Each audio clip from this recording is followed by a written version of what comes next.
Juin 1991. Mougins, sur la Côte d'Azur. Dans sa villa luxueuse, une femme est retrouvée morte. Elle s'appelle Ghislaine Marchal, 65 ans. Riche, cultivée, respectée.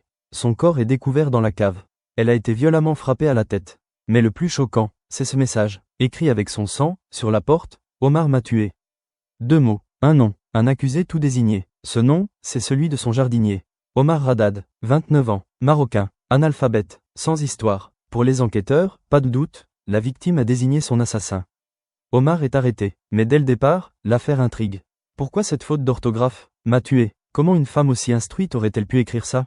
Pourquoi aucun mobile clair n'apparaît? Et surtout, aucune arme, aucune empreinte, aucun témoin. Malgré tout, en 1994, Omar Haddad est condamné à 18 ans de prison. Un verdict qui choque une partie de l'opinion.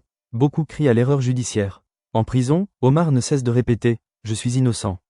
Grâce à une mobilisation médiatique et politique, Jacques Chirac lui accorde une grâce partielle. En 1998, après 7 ans derrière les barreaux, Omar sort de prison. Mais il reste officiellement coupable.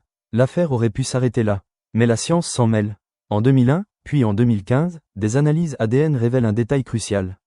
Sur la porte, autour de l'inscription, on retrouve des traces génétiques. Celles de plusieurs hommes inconnus. Pas celles d'Omar. Nouvel espoir. En 2021, ses avocats demandent la révision du procès. La défense parle de preuves scientifiques irréfutables. Mais en 2022, coup de théâtre, la justice refuse. Selon elle, les nouveaux éléments ne suffisent pas à innocenter Omar Haddad. Et aujourd'hui, 30 ans après, l'affaire reste un mystère. Pour certains, Omar est coupable. Pour d'autres, il est victime de l'une des plus grandes erreurs judiciaires françaises. Alors, qui a vraiment tué Ghislaine Marchal?